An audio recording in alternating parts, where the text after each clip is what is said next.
I also just got a wind that for this particular game today, On Fire will be subbed out with only Peter as the final original member of the Falcons roster from last year, here to just really help push the team up all the way to the top. I'm not sure whether it means a change in strat. I'm not sure whether it's just to change that tempo, to just bring an element of surprise to tomorrow. That is the question that we all have. Regardless, ladies and gentlemen, now is the time that you want to keep your eyes on the screen. Our first map is here, and the question is, who exactly will be running away with the lion's share of the points today to get that 10 points? Again, 6 has been ousted, 12 is left here in EWC 2025. First match is about to go in Bermuda for Point Rush stage, and 2 teams are in our eyes. Currently, it is RRQ and also EVOS. They're looking quite good here, coming towards their 4th day at EWC, while it looks like the aeroplane has finished its pathways from Bullseye up until Sentosa. Every team has managed to actually drop to their respective places, but it looks like we might see some tussle and bustle between Dragons and also Pain Gaming right around Mill. I think... Yeah, you hear the sound of the shooting already. I was gonna say, we are actually hitting the ground running here, as Remind will be the first one to be knocked out. And I think Pain is very, very aware of how they wanted to start this match. It's very aggressive, it's very fast. As soon as they dropped down, they saw 2 members of DRG, and immediately these long-range pickoffs were lethal. The rest of DRG were trying to cross away, but we're gonna move our attention to the members of Falcons for the time being. Yeah, Falcons managed to actually collect quite an early airdrop near Graveyard. Back on Mill. Yasser could not deter himself from Peter. This is Peter from Pain Gaming, yeah? Do remember, we have 2 Peters. One is in Falcon, while another one is in Pain Gaming.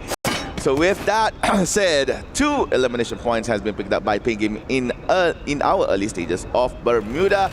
Sadly, Dragons is having a very rough start right here. They wanted to drop on Mill, which is one of their drop points here, but every time they choose that drop spot, definitely there will be another team. During the group stages, whenever Dragons and Red Hawks meet, every Bermuda map, they're gonna meet in Mill, and usually we see Dragons and Red Hawk fight off each other.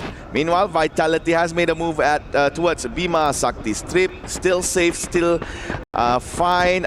There was no disturbance in the force for Vitality.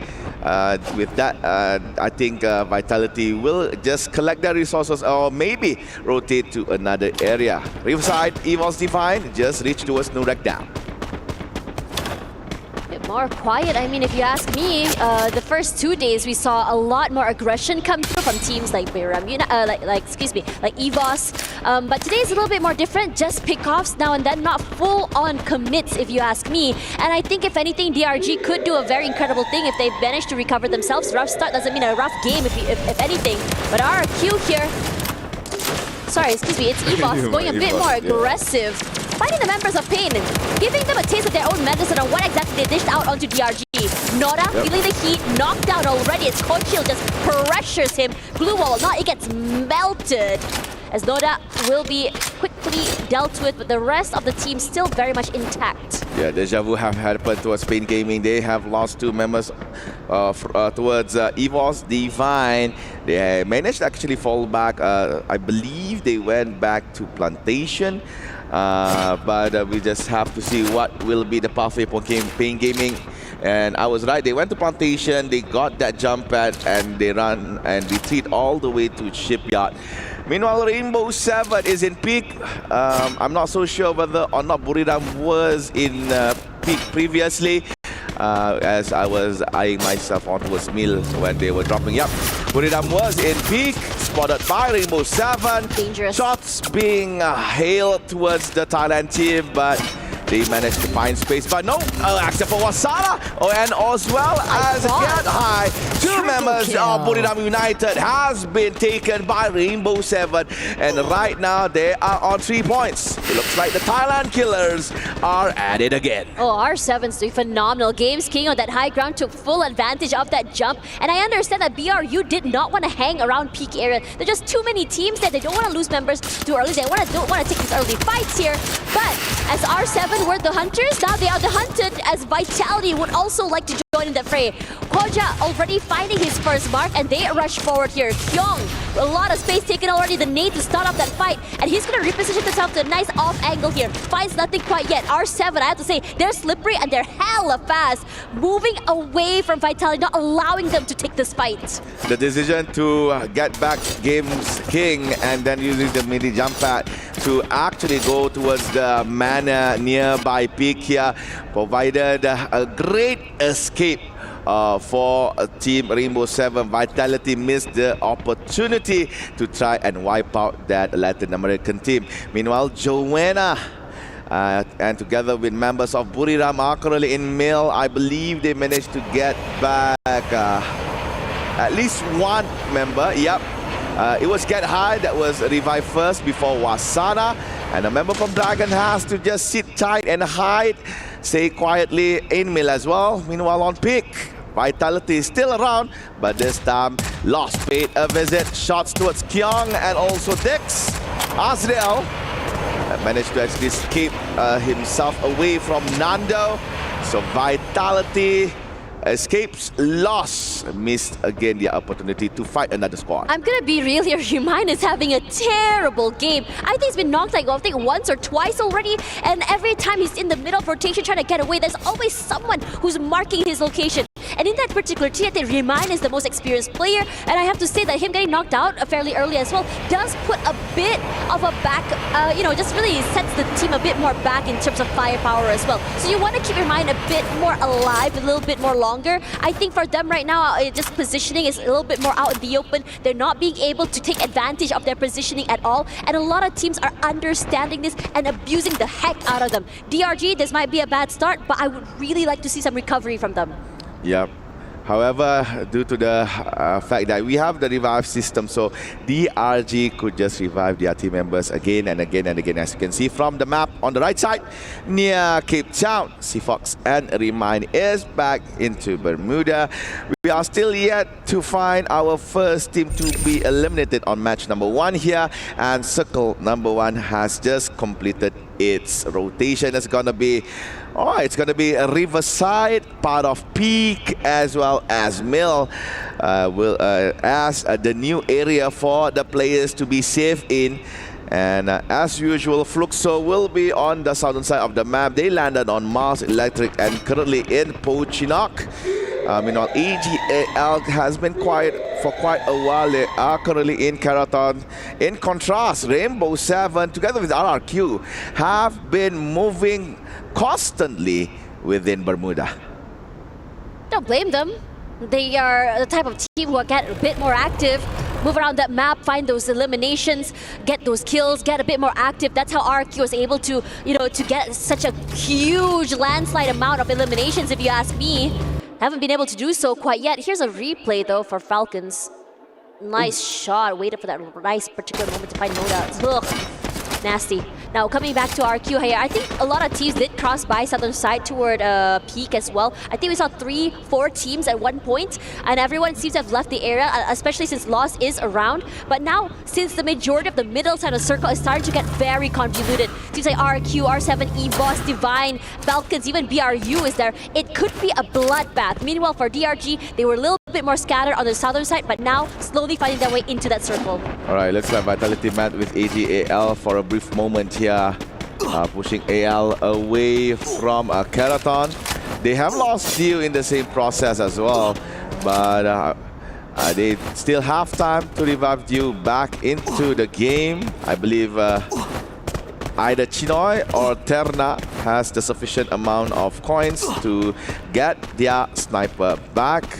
Unless they want to go for the free route, which is an option because currently the teams are very far with each other, very far from AG.AL. They could go for the respawn platform, but it looks like they opt to go for the vehicle rush into their new zone. Meanwhile, R7 giving some signals towards RRQ saying that, hey, we know you are in there, please come out. R7's just waiting a bit more of a passive approach, hoping that whether or not, RRQ would push toward them. Granted, they do have a bit more cover. They can play CQC, crossfire, make a meat grinder like we saw the last few days. But R7, they're not eating the bait at all. Hoping to see, just whether or not who decides to leave the compound first, who decides to show their hands first as well, will be the ones to be in trouble. And I have to say, even if you want to get a bit more aggressive, you also have to be super aware that Falcons and EVOS Divine is close by. You have Buram United as well. And, now already inside of the circle, only a few teams are still outside. AG.AL, Pain still taking the slower rotation over, and Lost just hugging the side of that circle could potentially run into Pain. And because they are at the end of that circle as well, they could potentially pressure Pain into a more desperate situation. Just judging from the map given right here, I could see that Core Memory had the same mindset as Buriram. They wanted the position on the side of this hill. However, Buriram has managed to get there earlier before Core Memory.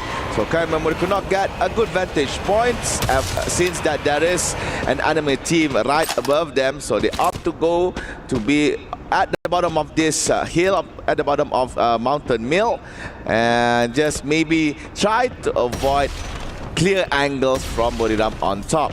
As for the other teams, Buriram can just glance over towards the bottom side of Mill to see whether or not if there's any rotation from any enemy team. But it looks like, judging from the kill feed, it's Rainbow 7 and RRQ slowly at it here.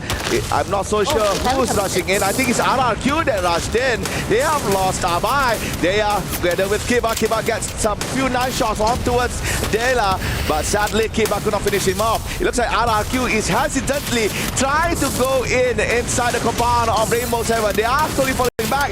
Kiba went down. That is not a good sign for the Indonesian Kings, as R7 eliminated 2 members of RRQ. They have to fall back and reset. It's only Dudes and Mala left. Rainbow 7, they can't have that option to go simply tear off RRQ from Bermuda, but it looks like they have patience, they have discipline. This time around, they just want to be a bit higher in terms of placement. I mean, the Indonesian style play of Barbar, or just go a bit more aggressive, is something that I think R7 had predicted in this situation, which is why they didn't feel the need to commit. And they just let RRQ push toward them, and they had already set up that meat grinder that we talked about previously. And now this fight is getting a bit more spicy here. DRG on the back foot. On the lower ground here, it's hard to move. Sifu was taking a lot of damage already, and Nasser's knocked down. Cannot be saved. Remind, low as heck, tries to cross by, but this high angle that BRU has is not making those blue walls even effective for them, because their heads are getting popped so easily.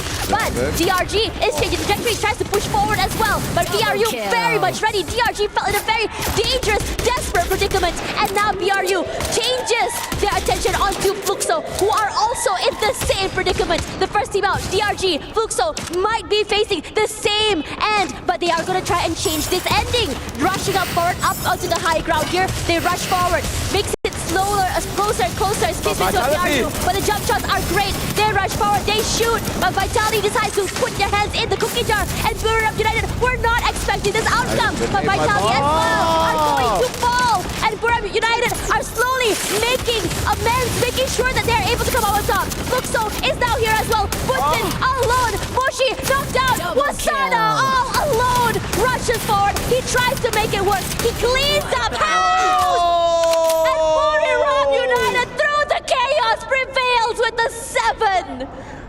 Royal Rumble at Mill. We have seen Vitality and Fluxo ousted out by Buriram. Apparently EVOS Divine as well out of nowhere. Core Memory managed to actually steal a few kills in the same process. AG.AL as well is no more on 8th place. We still are on a sort of like a stalemate between R7 and also RRQ. Both Latam and Indonesian team is yet to go in. Regardless, Core Memory trying to get into that circle. They have a bit more space compared to the rest of the teams here. It's about to get hectic in the middle side. They have the access to that airdrop as well. But R7 doing a great job of gatekeeping Pain out of that circle. And the rest of the team just drop like flies. And now Core Memory is in trouble as RRQ cases upon them. RRQ, they have to control Rainbow 7 and at the same time controlling Core Memory. Core Memory has a monster truck that can be used to travel. Dudes managed to throw a grenade. Dawn is on the ground. Jump, trying to find space to get to Dawn, but Jump went down as well. Cougar and Zen trying to go inside the zone as far as they could, but Cougar exploded by Dude's grenade. Zen goes down as well with Miles EWM. Core Memory eliminated on the 4th place. Now 5th place, I'm sorry.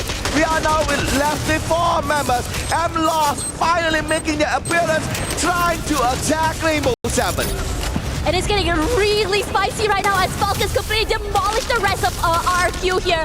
They're gone. Eliminated 3 teams left. R7 juking their way away from Lost, who are putting everything in the kitchen sink to take away this space. Falcons gatekeeping, keeping the teams at bay. Nando9 explodes as Kiroro's nade actually lands onto him as well. But Kiroro, he's not done. Nando9, round 7, also the next one to fall as well. As Falcons collect 4 to their name, and they're not done. Rushing forward. R7 also now in trouble. Their positions are good, looking to overcome. Della as well, trying and struggling, and he cannot find anything.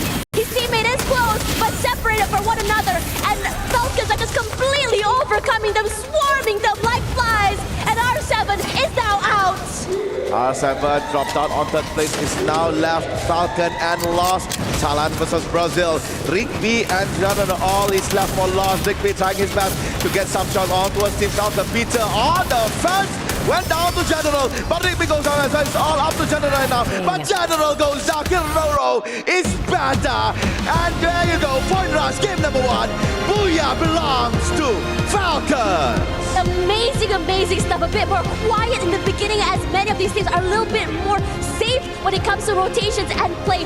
But that ending was bonkers if you ask me. It was just chaotic. It was a bloodbath of so many different teams just fighting for that booyah. Everyone brought their A game forward if you ask me. It's just that Falcons were a little bit faster to the middle side of the circle and did a great job of making sure that everyone is gate kept out and they are forced to fight